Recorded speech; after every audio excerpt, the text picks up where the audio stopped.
اللهم صل على سيدنا ومولانا محمد. اللهم صل على محمد وعلى آله وصحبه وسلم. اللهم صل على محمد وعلى آله وصحبه وسلم. اللهم صل على محمد وعلى آله وصحبه وسلم. إن التياري حسبا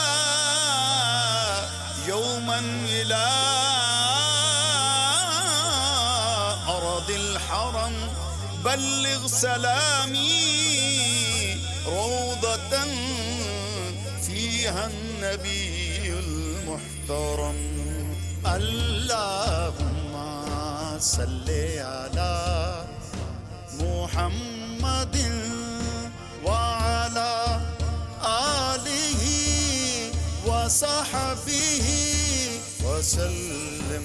اللهم صل على محمد وعلى آله وصحبه وسلم. اللهم صل على محمد وعلى آله وصحبه وسلم. سامعین ناظرین، السلام علیکم ورحمۃ اللہ وبرکاتہ. سیرت رسول صلی اللہ علیہ وسلم کی روشنی میں آج کا پروگرام حضور سب کے ہیں. آج ہمارا موضوع ہے ہمارے معاشرے کی طبقاتی اونچ نیچ کا یہ جو نظام ہے، اس کے بارے میں ہم دیکھیں گے اور دیکھیں گے کہ ذات رسالت مآب صلی اللہ علیہ وسلم سے یا سیرت اطہر سے یا احادیث سے یا قرآن حکیم سے ہمیں یہ جو معاشرتی اونچ نیچ کا نظام صدیوں سے چلتا آ رہا ہے، اور آج کے اس دور میں جب انسان بہت سارے معاملات میں آزاد ہو چکا ہے، لیکن اب بھی جو ہمارے ملازمین ہوتے ہیں، کھیتوں کھلیانوں میں کام کرنے والے ہوتے ہیں، مزارع ہوتے ہیں، وہ اب بھی اسی پابندی اور اسی غلامی کی زندگی گزار رہے ہیں. آئیے دیکھتے ہیں کہ سیرت رسول صلی اللہ علیہ وسلم کی روشنی میں ہم کیسا راستہ اختیار کر سکتے ہیں اور کہاں تک پہنچ سکتے ہیں. سامعین و ناظرین، حضرت بلال جو کہ حبشی النسل تھے، 7 نسلوں سے غلام در غلام بکتے ہوئے آ رہے تھے. پھر جب وہ اسلام میں داخل ہو گئے تو انہیں آزاد کرا دیا گیا، اور اس کے بعد وہ اسلامی سوسائٹی میں مدینہ منورہ کے اس ریاست میں ایک صاحب حیثیت اور صاحب وقار اور صاحب تفاخر ممبر کی حیثیت سے وہاں پہ رہنے لگے. حضرت بلال حبشی رضی اللہ تعالیٰ عنہ ایک مرتبہ بڑے مغموم اور بڑے غم گساری کی حالت میں نبی رحمت صلی اللہ علیہ وآلہ وسلم کی بارگاہ میں حاضر ہوئے اور آ کے شکایت کی، یا رسول اللہ صلی اللہ علیہ وسلم، فلاں صحابی یا غالباً حضرت ابو ہریرہ، انہوں نے مجھے کہا، میرے ساتھ ان کی کوئی کا اختلاف ہوا، اور انہوں نے مجھے کہا چل کالی ماں کے بیٹے. یا رسول اللہ صلی اللہ علیہ وسلم، میرا دل ٹوٹ گیا ہے کہ مجھے اس نے یہ طعنہ کیوں دیا ہے، حالانکہ ہم سب اسلام کی رسی میں پروئے ہوئے ہیں اور سب ہم ایک برابری کے درس آپ سے لے کے زندگی گزار رہے ہیں. میرے آقا، مجھے بہت دکھ ہے کہ انہوں نے میرے ساتھ یہ سلوک کیوں کیا اور مجھے ایسا کیوں کہا۔ چلے گئے۔ آپ نے حضرت ابو ہریرہ کو بلایا اور کہا ابو ہریرہ تم نے بہت زیادتی کی ہے بلال کے ساتھ، اور تم نے اسے اس کی ماں کا طعنہ دیا کہ وہ کالے رنگ کی تھی یا وہ اس کا غلام ہونا، تو تمہیں یہ اچھا نہیں، جاؤ اور بلال سے معافی مانگو۔ حضرت ابو ہریرہ نے یہ سننا تھا کہ بھاگے حضرت بلال کے گھر کی طرف اور دروازے پہ دستک دی، اور دستک دیتے ہی اپنا چہرہ اپنا منہ زمین پہ رکھ دیا۔ حضرت بلال باہر نکلے، کیوں آئے ہو؟ آپ نے فرمایا اس وقت تک نہیں بتاؤں گا جب تک یہ جوتوں سمیت اپنا پاؤں میری اس گال پہ نہیں رکھ دیتے۔ مجھے اپنی اس بات پہ شرمندگی ہے، میری اس بات کو اللہ کے رسول صلی اللہ علیہ وسلم نے ناپسند فرمایا ہے۔ بلال اب میں سمجھوں گا کہ تم مجھ سے راضی ہو گئے ہو اگر تم اپنا پاؤں میری گال پہ رکھو۔ حضرت بلال رضی اللہ تعالیٰ عنہ وہ بھی تو نگاہ نبوت کے پروردہ تھے، آخر اس طرح تو نہیں ہو سکتا تھا۔ وہ آگے بڑھے، حضرت ابو ہریرہ کو اٹھایا، گلے سے لگایا، کہا دوست میں نے تجھے معاف کیا۔ ہو جاتا ہے اپنے درمیان، دوستوں کے درمیان اس طرح، اور میرے دل میں تمہارے بارے میں کوئی ایسی چیز نہیں ہے کہ جسے میں کہہ سکوں کہ میرے دل میں کوئی شکاوت ہے۔ سامعین و ناظرین، یہ واقعہ اسلامی تاریخ کا ایک عام سا واقعہ ہے جسے ہم پڑھ کے گزر جاتے ہیں، لیکن اگر اس کی گہرائی اور اس کی گہرائی اور اس کے معنی و مطالب اور اس کے پیچھے جو ہماری ذمہ داریاں چھپی ہوئی ہیں، اگر اس کی طرف ہم لوٹ کے دیکھیں اور اس کو پڑھیں، اس کے پہ غور کریں، تو آپ یقین مانیں کہ قدم قدم پہ پھونک پھونک کر چلنے کا مقام ہے جس زندگی میں، جس معاشرے میں ہم رہ رہے ہیں۔ نبی علیہ الصلاۃ والسلام جب آپ نے اعلان نبوت فرمایا تو اس وقت ہم پہلے بھی ڈسکس کر چکے ہیں کہ غلاموں کے ساتھ کیا سلوک کیا جاتا تھا۔ ان کو جانوروں سے بدتر اور طبقاتی اونچ نیچ کو ان کو سب سے نچلے درجے کا انسان سمجھا جاتا تھا، کیونکہ وہ بکتے ہوئے آتے تھے اور لوگ پیسے دے کے خریدتے تھے، لہذا ان کی اپنی کوئی وقت نہیں ہوتی تھی۔ لیکن جب وہ اسلام کے دامن میں آ گئے، جب انہوں نے دائرہ اسلام میں وہ آ گئے، تو پھر وہ تمام جو بد اخلاقی یا غیر ذمہ داری کے وہ جو سائے تھے نا، وہ سارے چھٹ گئے۔ اس لیے کہ نبی علیہ السلام نے فرمایا، اے لوگو سنو، تمہارا رب ایک ہے اور میں تمہارا آخری رسول ہوں۔ جان لو کہ اللہ کے نزدیک نہ کسی کالے کو گورے پر اور نہ کسی گورے کو کالے پر فوقیت حاصل ہے۔ اگر کوئی معیار ہے وہ صرف اور صرف تقویٰ ہے۔ تم میں سے جس کے عمل سب سے بہتر ہیں وہ سب سے بڑا ہے، چاہے وہ غلام ہو، چاہے وہ نوکر ہو، چاہے وہ یتیم ہو، چاہے وہ آقا ہو، چاہے وہ لینڈ لارڈ ہو یا کوئی بھی ہو۔ اصل معیار جو انسانیت کا ہے مسلمان معاشرے میں اور تعلیمات رسول صلی اللہ علیہ وسلم کے نزدیک، وہ ہے تقویٰ، کہ آپ کے اعمال اور آپ کا دفتر عمل کتنا نیٹ کلین اور صاف ہے۔ کیا اس پہ بے عملی کے دھبے ہیں؟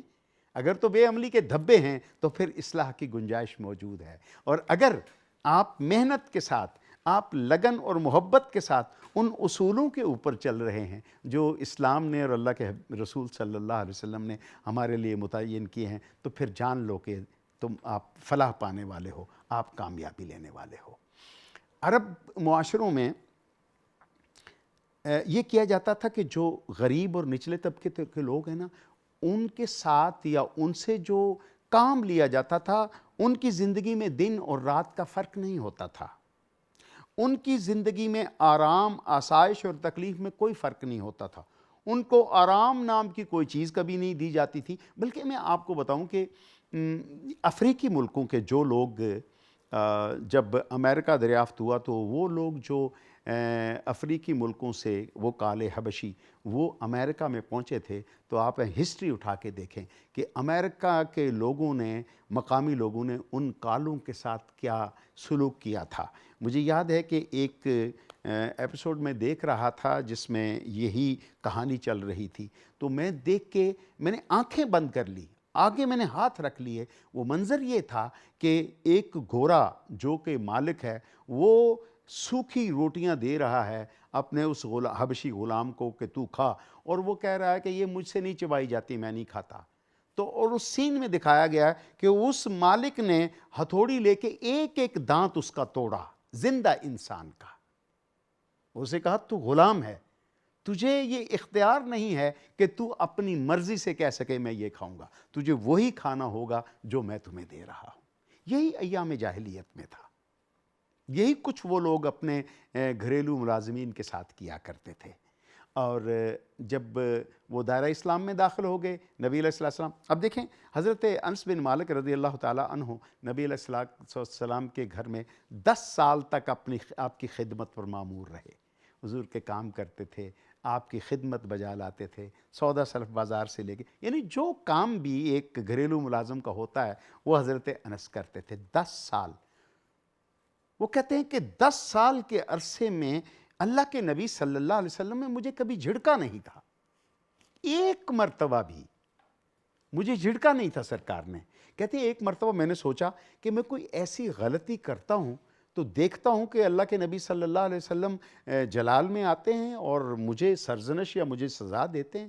کہتے ہیں مجھے آقا علیہ السلام نے کوئی سامان سودا لینے باہر بھیجا اور راستے میں کوئی تماشا ہو رہا تھا، جیسے ہمارے ہاں بھی یہ بازاروں میں بیلو ٹھیلو میں تماشے، وہ کوئی ہو رہا تھا، میں دیکھ کے میں کھڑا ہو گیا اور میں یہ سوچتا رہا کہ میں لیٹ واپس جاؤں گا تو اللہ کے نبی میرے ساتھ کیا سلوک کریں گے۔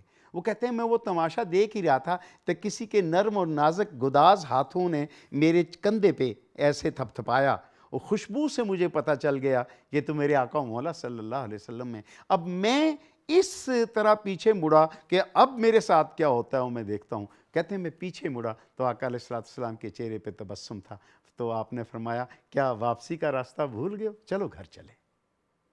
یہ وہ سلوک ہے جو ایک صاحب اختیار نبی، جو اللہ کی مخلوق میں اللہ کے بعد مقام و مرتبے مخلوق میں سب سے اعلیٰ، لیکن اتنے اختیارات کے باوجود، اتنا عزت و مرتبہ جاہ و جلال کے باوجود جب اپنے گھریلو ملازمین کے ساتھ بات کرتے ہیں، معاملہ کرتے ہیں، اتنی شفقت، اتنی رافت اور اتنی محبت کے ساتھ کرتے ہیں کہ ان گھریلو ملازموں کو یہ خواہش جاگتی ہے کہ کاش آقا علیہ السلام ہمیں کبھی ڈانٹے، لیکن ایسا نہیں ہوا۔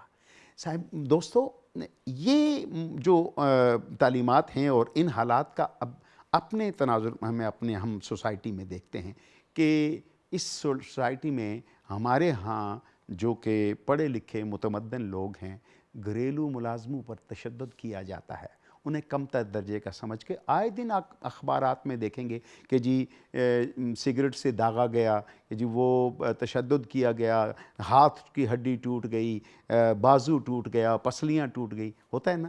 یہ سارا کچھ آج ہمارے مہذب معاشرے میں ہو رہا ہے۔ سوال یہ ہے کہ کیا ہمارے سینوں میں دھڑکتا دل نہیں ہے؟ کیا ہم نے اسلام کا یہ پیغام اور نبی رحمت صلی اللہ علیہ وسلم کا یہ مبارک پیغام اور مبارک آپ کا عمل کیا ہماری آنکھوں سے نہیں گزرا؟ ہم نے تاریخ کے صفحات یا سیرت کے اوراق میں نہیں پڑھا؟ اگر پڑھا ہے تو ہمارے اندر اتنی رعونت کیوں آ گئی ہے؟ کیا دولت کا گھمنڈ ہے؟ دولت آپ اپنی مرضی سے، ہاں جو ناجائز طریقے سے کماتا ہے وہ الگ ہے، ورنہ تو اللہ رب العزت دینے والا ہے، امیر غریب اچھا بہت اچھا، یہ وہ مالک کرتا ہے، میرے اور آپ کے بس میں ہے محنت کرنا۔ اب اگر کوئی بندہ پیدائشی کسی نوکر کے گھر میں پیدا ہوا ہے تو کیا اس کے ماتھے پہ لکھا ہوا ہے یا اس کے نصیب میں لکھا ہوا کہ وہ نوکر ہی پیدا ہوگا آگے؟ نہیں، وہ پڑھ لکھ کر اپنی سکلز حاصل کر کے وہ معاشرے کا ایک بہتر فرد بن سکتا ہے۔ لیکن جن لوگوں کو معمور کیا گیا، اور یہ بھی ہماری زندگی کا حصہ ہیں، اگر ہم اپنی زندگی سے ان خدمت گزاروں کو نکال دیں تو بتائیے کہ وہ لوگ جنہیں اٹھ کے پانی پینے کی بھی عادت نہیں ہے، ان کی زندگی اجیرن نہیں ہو جائے گی، ان کی زندگی عذاب نہیں بن جائے گی کہ آپ کی ایک آواز پہ وہ 2 ٹانگوں والا انسان وہ بھاگتا ہوا آتا ہے اور اس کی سانس جو ہے وہ اوپر نیچے ہو رہی ہوتی ہے کہ میرے مالک نے مجھے ذرا سخت لہجے سے بلایا ہے، کوئی غلطی تو نہیں ہو گئی، سانس سوکھ جاتی ہے، کلیجہ دھڑکنے لگتا ہے۔ ایسا نہیں ہونا چاہیے۔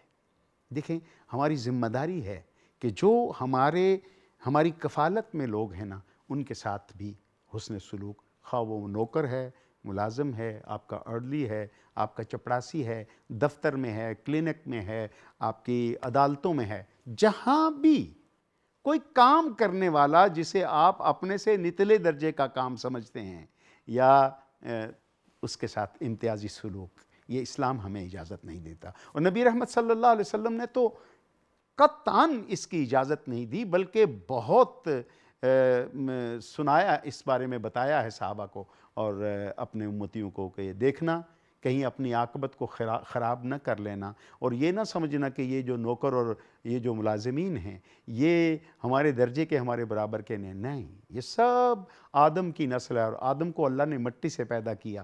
تم بھی مٹی سے بنے ہو، یہ بھی مٹی سے بنے ہیں. تم دولت مند ہو، یہ غریب ہیں، ان میں ان کا قصور وہ نہیں ہے.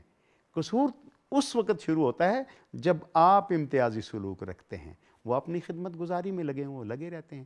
تو سوسائٹی میں جہاں ہمارے چھوٹے درجے کے ملازمین، وہ یہ دفتر ہو یا گھر ہو یا مسجد ہو یا کوئی جو بھی کوئی عبادت گاہ کی جگہ ہو یا مارکیٹ ہو، جو سب جگہوں پہ ہمیں نچلے درجے کے ملازمین ملتے ہیں. صفائی کرنے والا وہ ہمارا محسن ہے.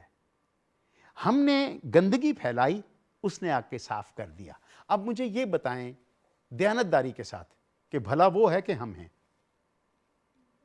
ہم نے ناپسندیدہ عمل کیا. اگر ہم اسی گندگی کو یا غلاظت کو کسی ایک جگہ پہ رکھتے تو بہتر نہ ہوتا؟ وہ ایک جگہ سے اٹھا کے لے جاتا. اب وہ آیا تو اس نے سب چیزیں صاف کی ہیں، دھوئی ہیں. وہ ہمارا محسن ہے. اسے گھٹیا مت جانیے. وہ آپ کو چمکتا دمکتا جو آپ نظر یا میں نظر آتا ہوں، ان میں ان کا حصہ ہے. ہمارے سویپر، ہمارے گلی میں کام کرنے والے، ہمارے مزدور، ہمارے مالی، اور جو گھروں میں آ کے ہماری خدمت گزاری کرتے ہیں، انہیں اپنے سے کمتر نہ سمجھیے. وہ بڑے عظیم لوگ ہیں جو اپنی محنت سے، اپنے ہاتھوں کی کمائی سے اپنا پیٹ اور اپنے بچوں کو پالتے ہیں. وہ بھیک نہیں مانگتے. وہ اگر چاہتے تو آسانی سے 2-4 ہزار روپے روز کسی چوراہے پہ کھڑے ہو کے مانگ کے، لیکن ان کے اندر غیرت ہے. ان کی غیرت کی قدر کیجئے کہ وہ چھوٹی چھوٹی ملازمتیں صرف اس لیے کرتے ہیں کہ انہیں باعزت سمجھا جائے. ہماری سوسائٹی یا باہر کی کہیں سوسائٹی میں آپ چلے جائیں تو فرق یہی نظر آئے گا کہ یورپ، امریکہ میں استحصال اپنی جگہ پہ، لیکن طبقاتی اونچ نیچ عام زندگی میں کم دکھائی دیتی ہے. جبکہ اس کے علمبردار ہم ہیں کہ ہم نے تفریق ختم کیا، ہم نے کلاسیفیکیشنز کو ختم کیا، اور ہم ہی اس میں اور اس معاملے میں سب سے زیادہ جرائم کرتے ہیں. کوشش کرنی چاہیے کہ سیرت رسول کے روشنی میں ہمیں اپنی زندگیوں کو اس طرح گزارا جائے کہ ہم سے نچلے درجے کو جو ہمارے ملازمین ہیں وہ خوش رہیں. کوئی سوال اس کے بارے میں؟ میرا یہ سوال ہے کہ معاشرے میں اونچ نیچ کے بارے میں اسلام نے کیا نظریہ دیا ہے؟ جی، اسلام سے پہلے آپ تاریخ اٹھا کے دیکھ لیں کہ معاشرے کا جو استحصالی طبقہ تھا وہ اتنی بری حالت میں تھا کہ آپ اور میں اس کا تصور نہیں کر سکتے. استحصالی طبقہ وہ ہوتا ہے جن لوگوں کو ہم اپنے کام کاج میں لگا کے ان کے حقوق مارتے ہیں، استحصال کرتے ہیں، ان پر ظلم کرتے ہیں. تو یہ چیزیں تو شروع سے آ رہی تھی. لوگ تو یوں کرتے تھے، اس دور کے لوگ اپنے غلاموں اور ملازموں کو درخت کے ساتھ باندھ دیتے تھے اور اپنے بچوں کو تیر اندازی سکھاتے تھے کہ چلاؤ تیر، کس طرح لوگوں کو مارا جاتا ہے، اور ان کو زخمی کیا جاتا تھا. یہ تو ایک غلام کی اور ایک غریب کی حیثیت تھی.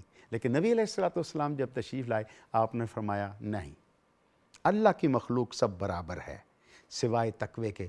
تم میں سے کوئی بندہ اس بات کا روادار نہیں ہے کہ وہ اپنے قول و فعل سے یا اپنے کسی عمل سے اور اپنے کسی بات سے کسی کا دل دکھائے. آپ کا جو خدمت گزار ہے وہ آپ کا محسن ہے، آپ اس کے محسن ہیں.